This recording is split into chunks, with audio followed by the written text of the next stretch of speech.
Okay, so today we have a special guest, my friend, partner, and fellow hairstylist, Sandra Marie. Welcome. Hey Wow. guys. So Thank it you is for the customary. Oh, sorry. It is I'm sorry. customary for us to do a toast to welcome our guests. So everybody, toast, shot. Yes. All right. Oh, this need to be a thumbnail.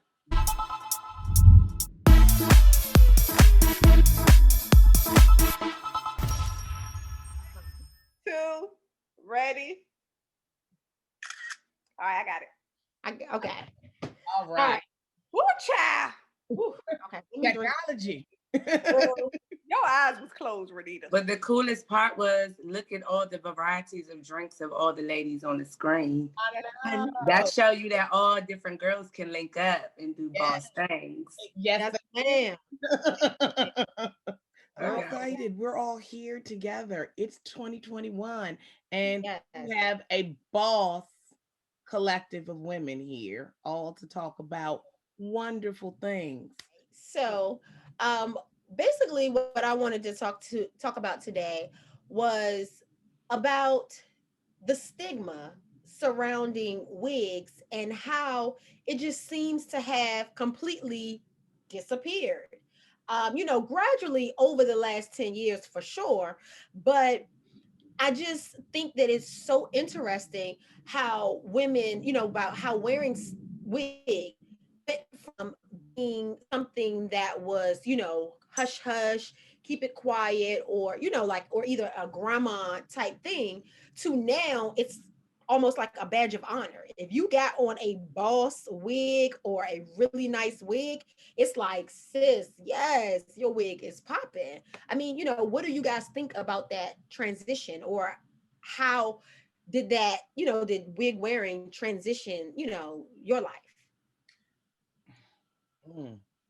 I'll start. I got one. So but to say so personally, I'm just gonna I think about how women like variety, specifically black women. Yeah. Like we like the fact that we can one day rock braids. Next day I can have on a wavy wig like Melissa. The next day I can have 30-inch hair down to my damn butt.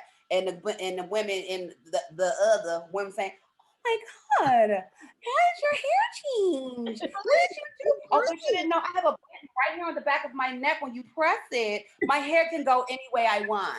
Okay.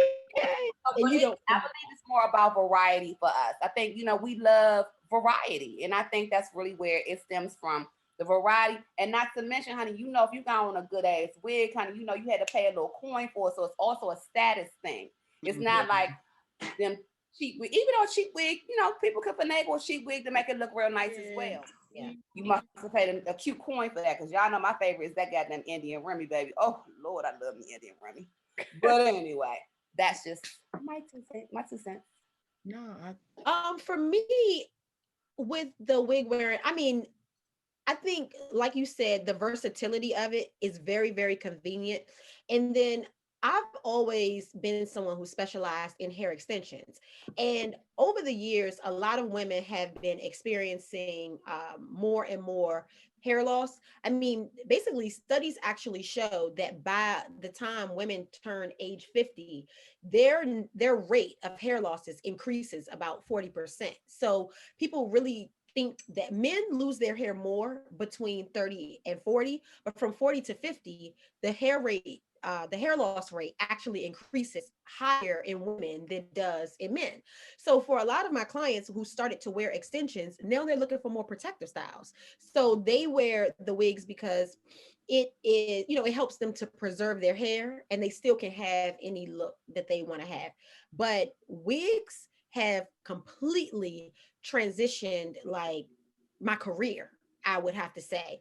It is so much more, it's faster and it's really convenient to make a client a wig that will last them for a long time. They don't have to stay in the salon as long, as opposed to me standing up there for hours doing extensions on them and then they have to come get that taken out and put back in. So for me, I love doing wigs. I have transitioned 90% of my clients into wearing wigs because it's just so many benefits for it. I agree. Hey everybody, it's Melissa from 8th House Wisdom. We are so glad to be back taping our new quarantine episodes of Salon Talk DMV. Make sure that you follow us on Facebook and Instagram at Salon Talk DMV and subscribe to our YouTube channel at Salon Talk DMV and make sure to turn on your notifications so you can get all of the updates for our new episodes and upcoming tapings. See you soon. Bye. I agree. That's how I got there. I mean, you all know I went natural before anybody was going natural. I stopped relaxing my hair in 1998. So I have not had a relaxer since then. And I rocked natural hair for a really long time. I remember my sister Renita having a discussion with me one day. She was like, your hair should be longer than that. And I was like, shut up, bitch. It should be longer. Then I mean, and I have a head full of hair, but she was right because I went I went natural because it was color or perm. And I was like, I want my color. But I was not, I was one of those people early on, especially before YouTube and all the people doing natural hair stuff, where I just assumed I eliminated relaxers. So naturally my hair is going to be healthier. And I have long and curly hair, but my ends were always fried. And I kept going through this cycle of growing my hair back down to bra strap length, going to get it pressed, and then having somebody chop it all off. And I'm like, we not doing this no more. I'm not doing this. So by the time, as you said, within the last 10 years, I would watch YouTube channels because I'd be in here flexi rodding and curl forming and doing all kinds of natural things to my hair. But I'm tired of a hair wash day to take damn 12 hours from washing and deep conditioning and braiding and twisting and all of that bullshit. Like that was just, it was just it ended up being too much. And the fashionista part of me was like, I could only wear straight hair at certain periods of time because my hair was going to revert and it's super curly. So when I finally just bought, I bit the bullet and was like, let me just try this wig. Then I started with, an inexpensive one because I was like, I don't know if I'm going to like it based on the stigma. Like, I'm not going to go spend $500 on a wig and then put it on my head and feel like a grandma. But when I put it on, I was like, oh, this works. So then I was like, Renita, you can make this with real good hair. Mm-hmm. And that was the beginning of not only me wearing wigs, but also me joining the Sacred Lock team. Because at that point, I sold. You fell in love. You fell in love with hair. I fell in love with hair. And so then I transitioned growing my color out. And now I'm just up there like Meg, switch my wig, make them think they cheating. I look up there like, okay, who we wearing today? We wearing the Indian Remy, we wearing the short little bob, we wearing the. I love that versatility. I mean, so to me, I had to move past that stigma, but once I did, on and popping. Yeah. And wigs don't look wiggy no more. Remember that? When a wig look wiggy, you be like, I'm not wearing that.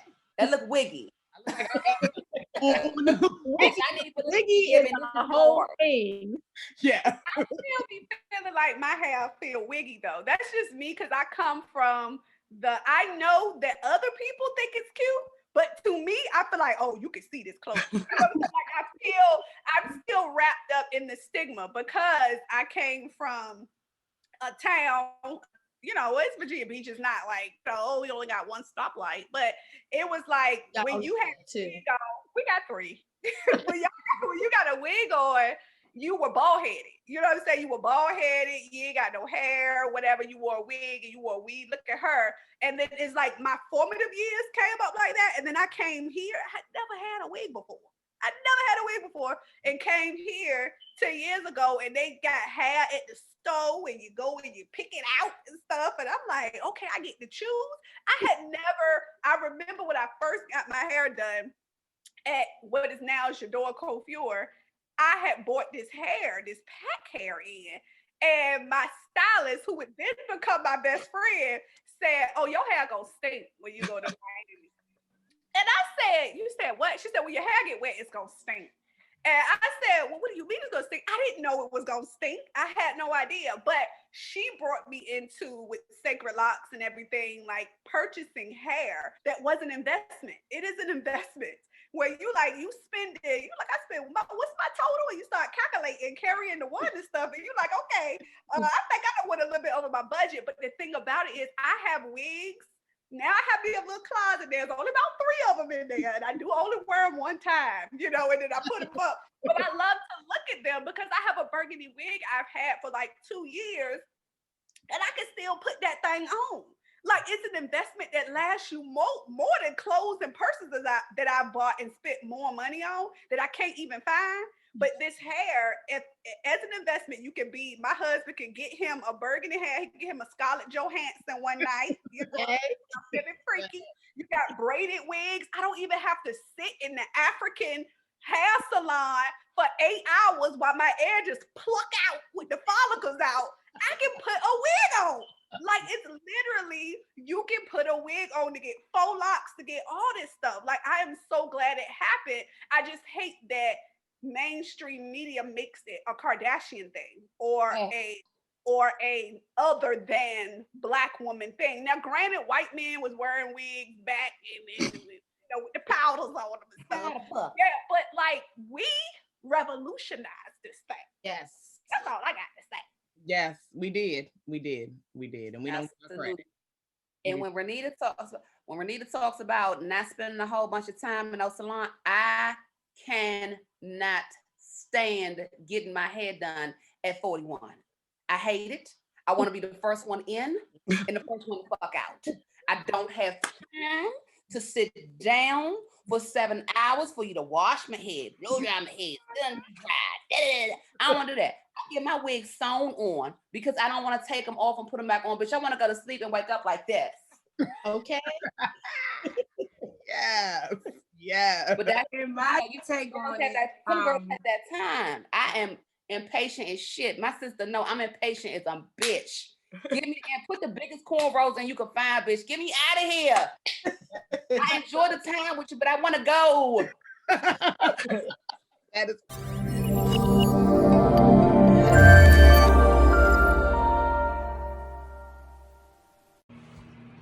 Hey guys, thank you so much for joining us for our virtual taping of Salon Talk DMV.